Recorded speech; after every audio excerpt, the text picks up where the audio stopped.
कालो का खंडहर एक डरावनी कहानी। आधी रात का चुभन था। गांव के सभी लोग गहरी नींद में सो रहे थे। भीमा की रात का मुंह अपने हुक्म की सिंचाई करने की तैयारी कर रहा था, मगर उनकी पत्नी नेहा उनसे तक रोक रही थी। नियो, अगर आपको अपने धान की सिंचाई करनी है तो सुबह चले जाइए। आधी रात को जाने की क्या जरूरत है? आप सुन नहीं रहे हैं? रॉकेट के रोने की आवाज लगातार आ रही है। भीमा, सरकार को सिंचाई की जरूरत अभी है और सुबह जाऊं।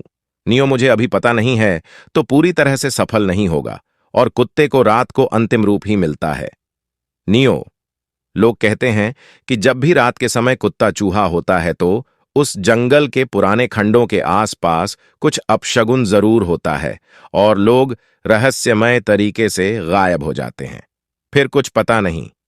भीमा, तुम भी ना नजीर हद करती हो, इन बातों को नहीं दर्शाता। नियो, नहीं जी, आप मेरा कहना मानिए। आप आज मत जाइए, मुझे कुछ सही नहीं लग रहा। भीमा, मुझे मत रोको। नौज में अकेले नहीं जा रहा हूं, अपने दोस्त राकेश को भी साथ ले जा रहा हूं। इतना खुला भीमा चला गया। सर्द रात में राकेश और उसके दोस्त भीमा सरकार की सिंचाई करने चले गए। ठंड अपने पूरे सबाब पर थी। उन दोनों ने नाव से बचाव के लिए आग जला ली थी। वो दोनों उस मनहूस खंड से अधिकतम दूरी पर नहीं थे। अचानक उन दोनों केनों में एक दिल दहलाने वाली चीख सुनाई दी। चिल्लाओ किसी औरत की थी। घबराकर रमेश के तन बदाम में डर की एक लहर सी दौड़ गई। रमेश भिक्षुक बने। भीमा ने क्या सुना? भीमा ने अपना नाम किस तरह का बताया। तगादा युवक था और बोला, भीमा, हां, मैंने भी वो चिल्लाकर साफ साफ कहा है जो उस खंडर की तरफ से आया है। अचानक फिर से बचाओ बचाओ के साथ चिल्लाने और रोने की आवाजें फिर से सुनाई दीं। ये सभी भयभीत हो गए। अचानक मन में कुछ कर भीमा ने हाथ में लाठी उठा ली और कंधे की ओर चल दिया। रमेश, ये क्या पागलपन कर रही हो भीमा? हमें यहां से रुकना चाहिए। मुझे कुछ गड़बड़ लग रही है और उसी तरह आज रात भी आने के लिए मन कर रहा था। बस तेरी वजह से यहां आया हूं। भीमा, चल हट डरपोक कहीं का। जरा इशारा देखिए।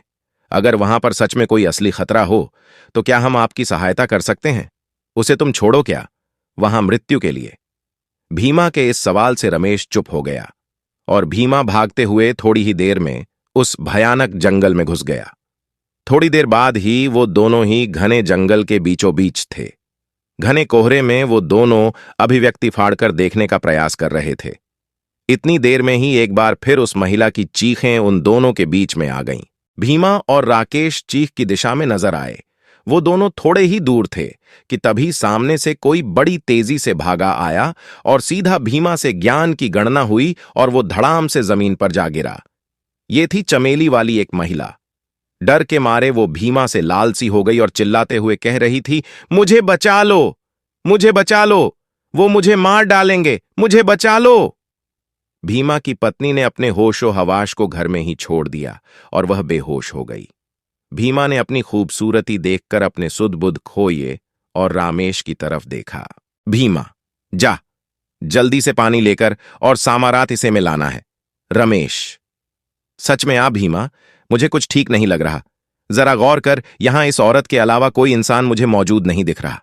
भीमा, ठीक है, अगर तू नहीं जाएगा तो फिर मैं ही चली जाऊंगी।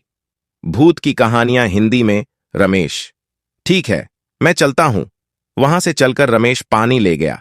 वहां से थोड़ी दूर ही वो मनहूस खंडर मौजूद था जिसके पास ही एक पुराना कुआं था। रमेश उस कुएं के पास जैसे ही पहुंचा, अचानक उस खंडर से सैकड़ों घुघुरों की आवाजें आने लगीं और देखते ही देखते वो खंडर खाई से जगमगा उठा। अचानक राम के कानों में भीमा की दिल दहलान वाली चीख सुनाई दी। रमेश तुरंत भीमा की तरफ दौड़ने लगा, मगर जैसे ही वो भीमा के नजदीक पहुंचा तो सामने का मंजर देखकर उसका रोंगटे खड़ा हो गया। उसके सामने एक बेहद भयानक काले चेहरे वाली औरत खड़ी थी और भीमा की मृत रक्त से लतापत भूमि पर पड़ी थी। देखते ही देखते उस भयानक शक्ल वाली काली चमड़ी वाली औरत ने भीमा के मृत शरीर से मांस खाना शुरू कर दिया। ये देखकर रामेश की चीख निकल गई। रामेश के देखने से पहले ही अचानक रामेश को काली परछाइयों ने घेर लिया। उन सभी ने बेहद भयानक थे।